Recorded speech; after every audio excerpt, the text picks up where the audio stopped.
yani uwajibikaji wenyewe ndio huu ambao wanaofanya wa kuitisha hizi kampeni na wanachangia. Kiukweli ukienda kwenye ukawaida, kwa sababu hata wao wenyewe Yanga ni kama vile wamelibrand kupitia msemaji wao.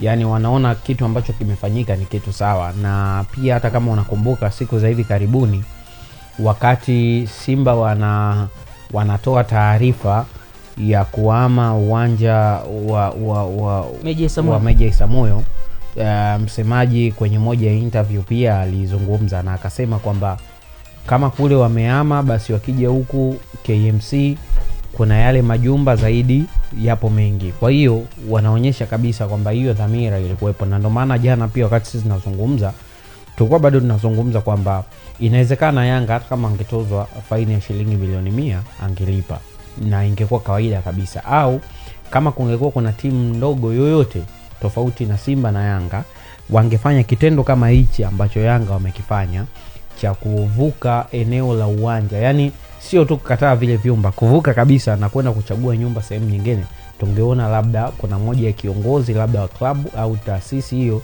angesimamishwa labda kwa kazi na vitu vingine kwa muda, either kwa ajili ya kupisha hiyo professionalism na nini. Na ndio maana mimi jana nilisema bado ilikuwa inahitajika pia hata hapo kwa sababu nani alifanya maamuzi kama hayo.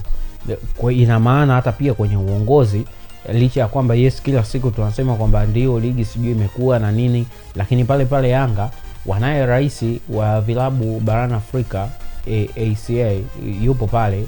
Kwa hiyo vitu kama hivyo bado ukiendelea kuvifanyia kazi, inawezekana wao wako kwenye level hiyo na wanaweza kaamua jambo lolote. Na ndio maana tulikuwa tunazungumza hii milioni 30 bado inaweza isiwe suluhisho, kwa sababu wanaweza kaja tena kipindi kingine na bado wakafanya tukio kama hilo. Nadhani mimi kwangu adhabu ingegusa hususan kwenye uongozi. Yani kuna moja ya kiongozi angeguswa kabisa. Nadhani ndio ingekuwa ni either ingekuwa tiba au angejua kabisa vitu ambavyo tunavifanya vingekuwa nje au viko nje ya zile taratibu za kimchezo, kwa sababu taratibu ya mchezo tunajua, na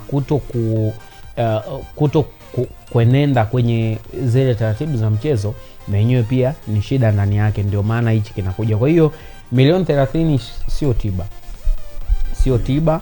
Na jana nadhani tulizungumza kwa wingi, tukawa tunaeleza kwamba bado pia hata ndio hicho chanzo na nini, kwa sababu maamuzi tu yanaweza katokea either kama kile chumba kikufanyiwa kitu chochote, au wenyewe bodi baada ya kutoa ile taarifa na wenyewe pia waliridhika au walijiridhisha na kitendo cha Yanga kutumia chumba ambacho kilikuwa kimeandaliwa eneo la uwanjani. Kwa hiyo mimi bado kwangu nadhani bado aliko kwenye usuluhisho. Yanga watailipa hii fedha na mambo mengine yataendelea. Na inawezekana pia labda miaka ya mbele tukaja pia tukio kama hili, kama sio kwa Yanga au hata upande wa pili, kwa sababu wanajua hawa wenzetu waliwahi kufanya hivi na hawakuwa na kizuizi chochote baada ya faini kuja huko mbele. Na imekuwa kawaida, jana mimi nilikuwa nazungumza, imekuwa kawaida ya hizi timu pale ambapo wanaenda kucheza mechi zao, iwe uwanja wowote, iwe kwa Mkapa, iwe wameenda sijui Kigoma, iwe wameenda Mwanza, kuingia kwenye vyumba either kwa timu moja au kupitia mlango ambao sio sahihi imekuwa ni kawaida. Na wao kabisa huwa wana hicho kitu kwamba either kama mchezo ukimalizika, sisi kuna hivi vitu tunaweza kuvilipia na nini. Ndio maana hata huwa inatokea labda kuna baadhi ya timu duniani, kwa sababu ya ile uhamasa, pale ambapo unakuwa unaona kwamba kwenye mchezo huo labda ndo tunaenda either bingwa ndo anaenda kupatikana kwenye mchezo huo, au tayari bingwa ameshapatikana, halafu sisi